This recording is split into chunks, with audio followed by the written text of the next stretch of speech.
Hi everyone and welcome to the Dog Classroom. I'm Amelia. And I'm Anne-Marie. And today we are going to talk about how to choose a dog sitter or boarding kennel to watch your dog when you're away. Right, so it's come up a lot more. I guess what I'm saying, clients, because unfortunately one of the main kennels in Thunder Bay, the owner's retiring. Yes. So people are quite worried because she had quite a good clientele. So we thought, we've been asked, a lot, do we have other preferences of different kennels, or we know of anything else? That's okay, let her go. So we're gonna discuss how to sort of work through that and just give you some advice that we have found over the years helpful. Yeah, so my number one, my go-to, if possible at all, is to keep my dogs in my house. Yeah. And I'm sure everybody kind of feels that way because the dogs are less stressed when they're in their own environment. Yeah. And so we want to keep them there. So that's one less thing to worry about. We don't have to worry about them getting stressed about going somewhere new or interacting with the dog sitter's pets or how they're going to feel about being in a kennel. So if you have a trusted friend or family member, that would be the ideal. And then if they can stay in the house, right, even better. If that's not possible, what would you think is the next best option? So next best option would possibly being, I guess it all depends on what I like to say is their lifestyle.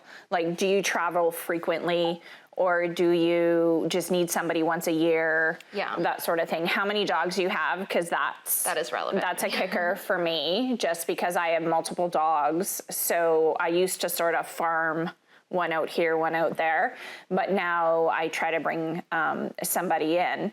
So the option is even bringing somebody in, just wanted to say that just getting them to know your dogs before they actually stay, right? Especially if it's a stranger and not, say, friends or family, it's to have adjustment period. I think any of the options need an adjustment period. Yeah, you always want to make sure that they're comfortable, but having someone come to the house, especially if they're new, can also be a little bit scary for some dogs. Yeah, and I think more people are offering their home and bringing dogs into their home. Yes. Right, to watch them there. So the option there, again, is getting your dog used to going to their house. But also sharing a lot, routine, right? Where does the dog sleep? Kennel, bed. Yeah. That's a tricky thing, right? Because if your dog is actually used to sleeping in your bed, where are they going to sleep, or where are they going to feel comfortable if they stay with somebody else? Yeah, and those are all good things to think about. When we are choosing somebody that we don't maybe necessarily know personally, right, we can think about what should we be asking before we choose that person or that kennel, or when our dog is going to be either with somebody in our house that we don't necessarily know personally. How do we want our dog to be cared for? I know I have a list. I have a 2-page document of that I give when Anne-Marie's daughter watches my dogs, because it's their feeding schedule, it's the medications they take, it's the weird quirky things that they do to let you know that they're hungry or they want to go out or they want to play or any of those things. And then there's also their walking preferences, if you're comfortable with that person taking them off leash, or if you have one dog that likes to be walked by themselves, or we have multiple dogs. There's different things that we need to consider, even if the dog's in our house. If the dog is not in our house, why don't we talk about some of the things that we would be asking of that dog sitter or that boarding kennel that we bring them to. So let's say the difference right now in between the dog sitter, the dog going to the house, is more than likely there's less dogs, right? Than a kennel. Yes. But the dog sitter may have some dogs of their own, right? So that's a thought.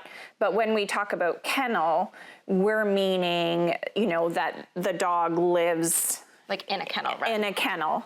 Access to inside, outside, over time. Usually it ranges from anywhere from 5 to, I know, the one kennel had 40. So it can range from 5 to 40 dogs in the kennel atmosphere. But the important thing is to ask questions, right? So Amelia's saying the list. So here are some of the suggestions that we're going to have, like whether it's a dog sitter or the kennel.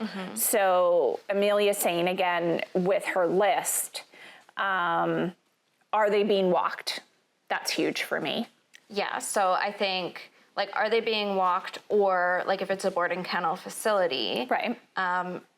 do they give them outside time? Like, Right. are they just in the kennel run? So I want to know about any activities that my dog is going to be doing. If it's a home sort of situation, is my dog going to be running loose in the yard with other dogs? And if so, how do they screen those other dogs? And what are the vaccination requirements? And there's all kinds of questions that I would want to know about how the dog is going to be cared for, what their activities are going to be, what their interaction level is going to be like. Because if there's 40 dogs in a kennel, is there one staff member for 40 dogs, or are there, a ratio of like 3 dogs to 1 staff? And usually if you're bringing your dog to a house sitter, the ratio is going to be way less of dogs to human. Yes. So they'll get more one-on-one attention. Yeah.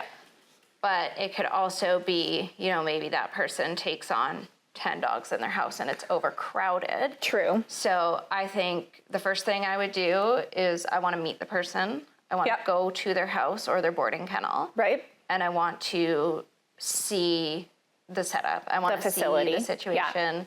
I want to see how the dogs that are there are living and what that sort of looks like. References are good. Because if you go to the kennel and let's say that they know somebody's coming and they clean up and they make it look really nice, it may not be that way all the time. Like, you want to hear from other people who have actually used that facility. Right, and sometimes they actually say just drop in, not necessarily scheduling a visit. But again, it depends on, I know some kennels are extremely structured. So, they have quiet time, they have outdoor time and that sort of thing. So the thing is, I guess what we're really encouraging people to do is be proactive. Yeah, and right? you want to know as much as you can about who's going to be taking care of your dog. Yep. So the other thing with that is getting to know either the staff, or like if it's a kennel, or the dog sitter themselves, whoever lives with the dog sitter. If they have a partner, they have a roommate, they have anything, like anyone else that's going to be interacting with the dog, I would like to know about that.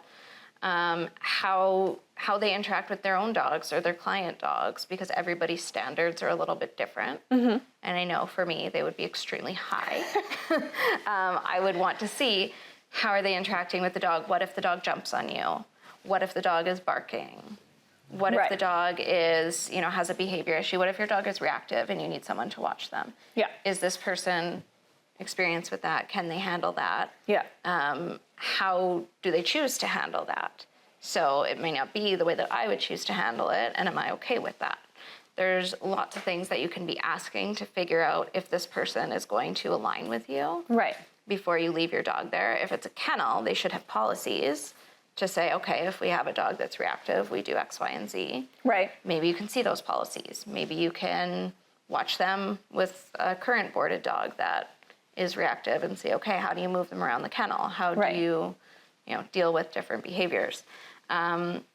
If you're trying to go to a licensed kennel, a business, they should be inspected, right? So they have certain requirements of kennels. Right.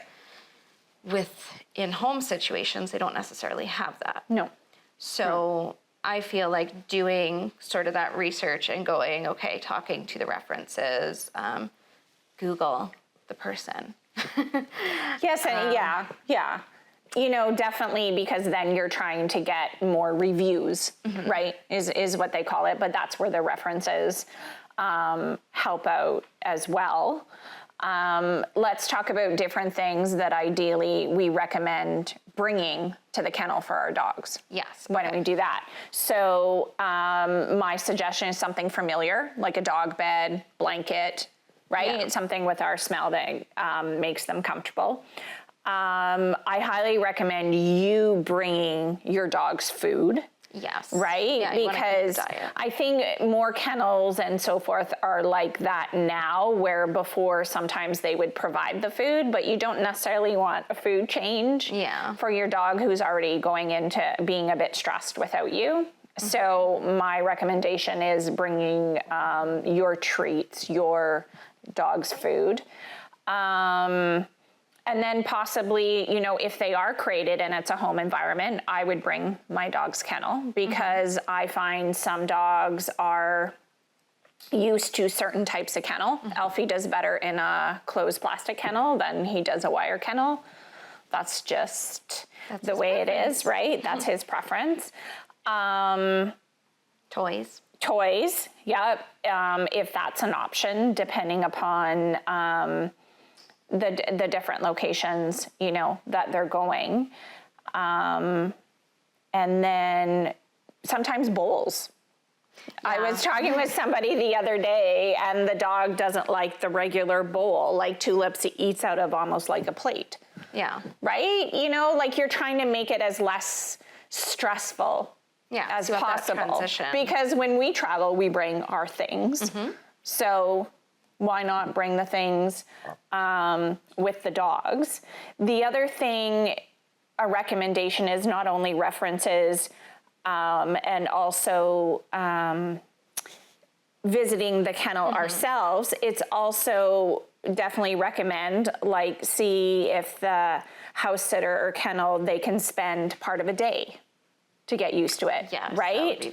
Could they spend a full day? Could they spend one night? So transition them to getting used to it instead of dropping them off somewhere totally new. They don't know anybody. They don't know the location, which is, again, adding a lot of stress. Yeah, I think those are all really great suggestions. And then I'm also thinking, when you're talking about bringing your own things, if I was going to bring my dog's harness, for example, I'm going to make sure they know how to put it on. Yeah. Or, sometimes we're a gentle leader or whatever. I'm going to make sure that the kennel staff or the dog sitter is comfortable putting that on the dog, using their regular equipment to walk them.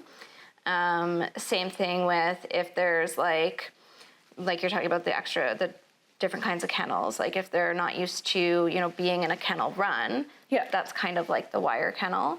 And just bringing things like maybe an adaptable collar. Yep, and I had that sort of in my notes,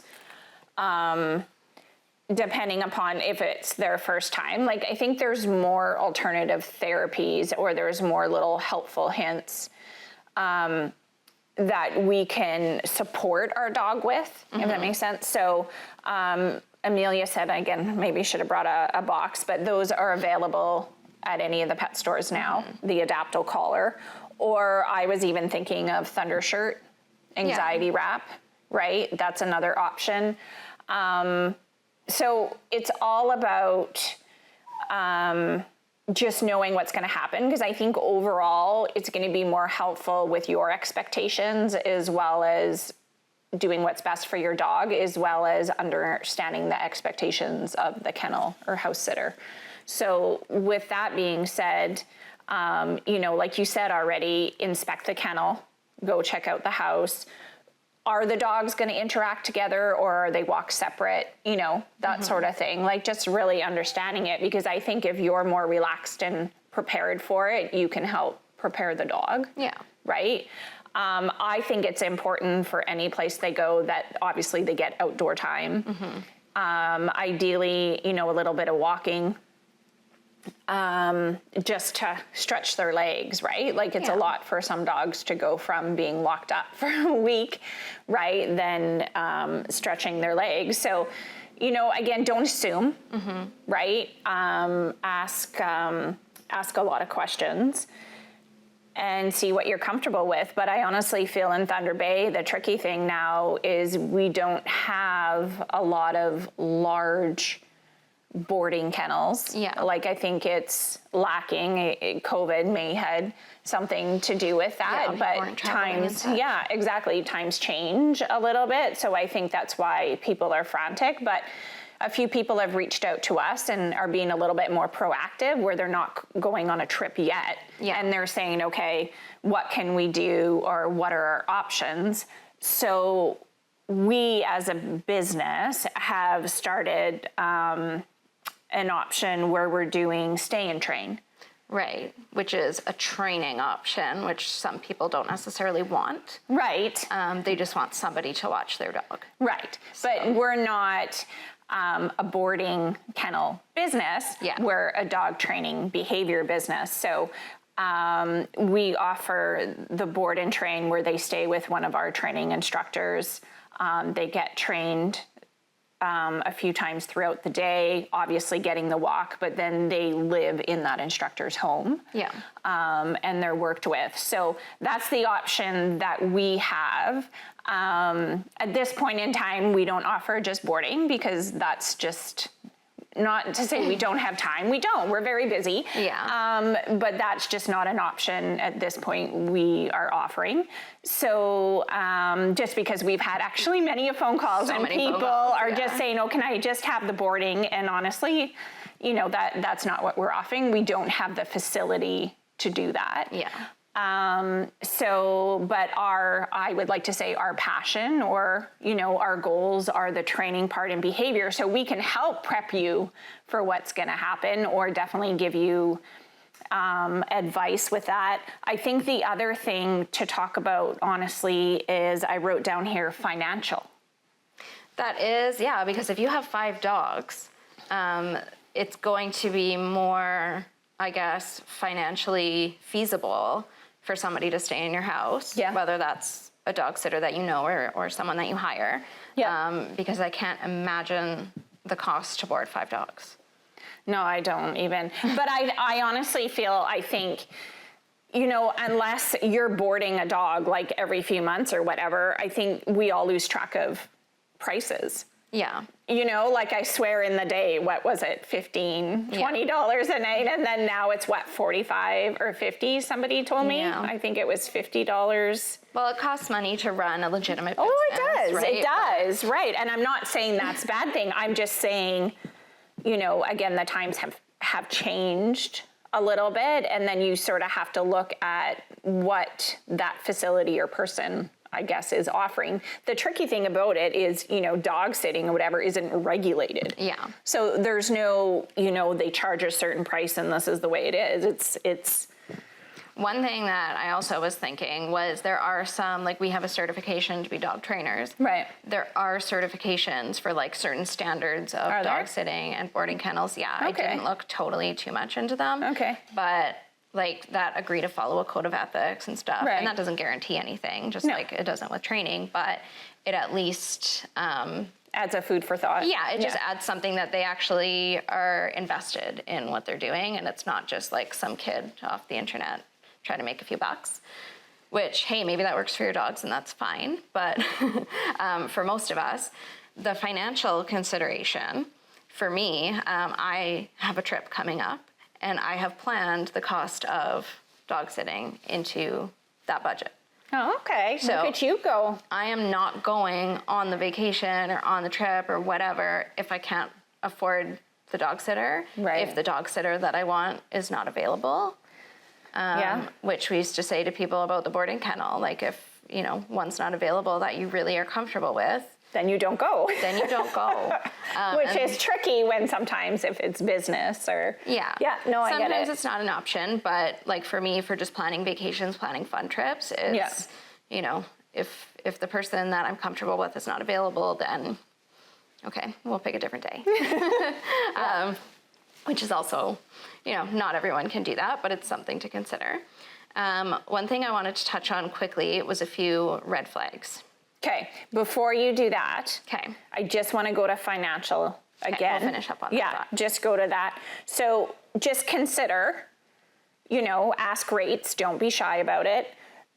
You know, obviously, if that person's staying in your home, you know, they're leaving theirs and there's a little bit more time, consider that. If the dog's coming to your home, which is more convenient for you, but usually in the kennel situation where there's more dogs, usually it's a little more cost friendly, you know, so we get that there's budgets and everything, but we're just throwing that out there, Yeah. right? So just be aware of how much it is. Don't assume.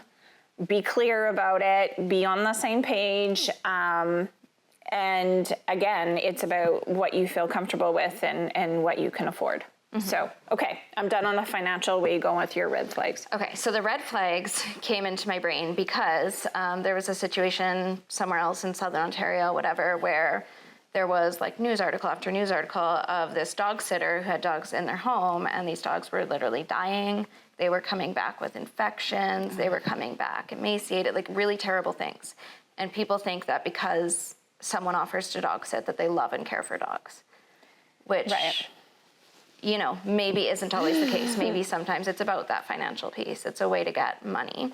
Yeah. So like when I said earlier about just Google the person, you know, maybe if these people had known to look into it a little more instead of going, oh, she has a nice, you know, Facebook following or an Instagram page or whatever. Correct, yeah. Maybe some of those dogs would still be here. Maybe some of those dogs wouldn't have those medical issues. So I think it's important to, you know, find any red flags before you book with that person if possible. Absolutely. One that would be a red flag for me is without having proper containment, proper fencing. It's a stranger watching your dog. Yeah. If you're not at home or if the dog's not at home, you want to have the assurance that your dog is not going to get away from that person. Yes. So I think having a securely fenced yard, or if it's a boarding kennel, a lot of them will do like double fencing. So there'll be the kennels. Yeah. But then there's also a perimeter fence. So if they get out of the one kennel. Yeah. Yes. Yeah. I think it's good to look at the dogs when you tour the facility. Like, what do they look like? Do they smell? Dogs are going to smell, you know. But if there's overwhelming, like it's dirty, it's like they're not in the best condition, that would be a red flag for me. If I see dogs that are in distress in some way, I know there's going to be dogs that bark, obviously. Someone strange is coming into the kennel or into the home or whatever. But, you know, I have my own experiences with boarding kennels back in the day where I picked up a dog, a foster dog, who had heat stroke, and nobody noticed. No. And so if there's no AC or the air conditioning's not functioning, if nobody's checking on the dogs to make sure that they're doing okay, red flags. The other thing too is, it's funny you should say that about kennels, but I think that sometimes about puppy mills, because just what people have said, they'll say, oh, they even come and met me somewhere, so I didn't have to go all the way to their place, and you're like, red flag. Yeah, red flag. Because they didn't want you to see their house and the cleanliness or how many dogs they had there. I think it's the same thing with the boarding where, yes, okay, you have to book an appointment, but be aware if they don't let you tour the kennel, then why? What's wrong? Like if they're not open with it. So, you know, sometimes we think, you know, oh, people are being so friendly, you know, outgoing, they're offering to come pick up the dog, but there's a reason why they're doing that. Yeah, and I would want to see, like, in some of these situations, okay, like, here's my living room, you know, the dog sitter. Where does the dog stay? Can I see it? You know, it's a little uncomfortable maybe to have someone come into your house and go, okay, I want to go into your basement where you keep the dog kennels. Yeah, they want to be in your house, but then technically, then I feel in a way they shouldn't be offering the service. Then we have people that request coming to watch our classes before they sign up, and we do accommodate that. Yeah, because they want to check out the environment, they want to check out the instructor, they talk to our clients, they see the facility. Same idea. And I mean, with us too, having reactive dog classes and stuff, like people can't just drop by, right? Because there could be a dangerous situation. If there's a situation like that in the kennel and they go, oh, you know what, we have an extremely reactive dog back there, let me move this dog outside before you come in. Right. That would be okay. But if it was just, no, you simply can't go back there, that would be a red flag for me. Yeah. So things that that just sort of put little suspicions in your head, I think we should be aware of those. Right. And I think it's our nature to sort of feel bad and go, oh, but they're such a nice person, you know, and that's great. They can be a really nice person and not necessarily know how to care for multiple animals at a time. Like, you know, that goes into the whole world of multi-dog households. It's quite interesting in how many consults that once they have multiple dogs, they get overwhelmed and they just don't know what to do with them. Yeah. Right? And then you have altercations amongst the dogs, and I just keep saying, you know, you need to be the parent, you need to be the guardian. So again, it's just about being proactive, right? So ask the questions. Ask lots of questions. Ask lots of questions. Like if you're like Amelia, write a list. how you want your dog to be cared for, what you're okay with, what you are not okay with. Yep, ask questions. Important. To me, it's important. Are they being walked? How are they being walked? How are they being exercised? Are they just let loose with a bunch of dogs to play for hours at a time? Yeah. That doesn't work for every dog. No. So yeah, there's lots of things that you can ask and then elaborate on too. So if they go, okay, our dogs are walked, twice a day. Okay, what if it's raining? Yeah. So what if it's snowing? What if it's plus 30? Then what do they do? What do they do? And do they have a plan? Yeah. The other thing is references. Ask for references. Visit multiple times.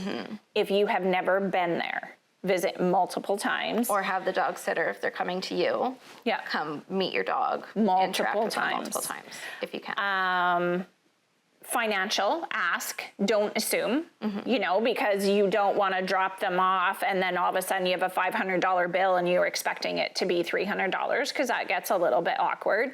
So just ask questions, what you're paying for, the time, do some research to see what the norm is. Like, I think there's ranges out there. We talk to everybody a little bit and they say, well, I'm paying this, paying that, so there is, I don't want to say a norm, but an average. Yeah. Right? There is an average. Well, and if something's much more than average, I would see what's included in that. There should be something more to it. Because maybe the person has put more of an investment into that dog sitting career or that boarding kennel facility. Right.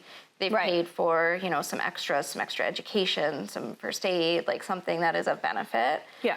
And then also if something is extremely low priced. That's a concern.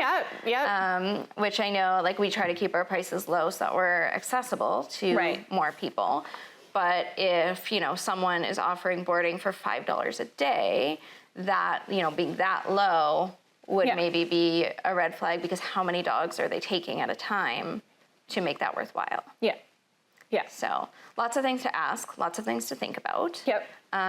Also, rescheduling if you have to is an option. Yep. And I think it's something that with people bringing their dogs to more places, maybe that we're able to bring our dogs traveling with us more. So we haven't really thought about it quite as much with the boarding kennels. Right.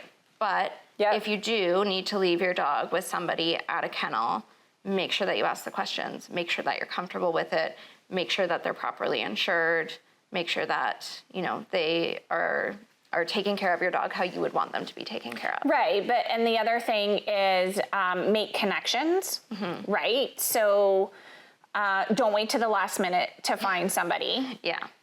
Plan, have the relationship, and then it's a lot easier to call them up and say, hey, I'm going away in 2 weeks, because they already know you, they already know their dog, and it's a lot easier. And I know we find that even with the stay and train, if they've stayed and done a few times of training, then we get to know the dogs, and it's a lot easier to accommodate them, maybe with our training light, that sort of thing, because again, already knowing them, I think that's extremely important. So if you put the time and energy into that,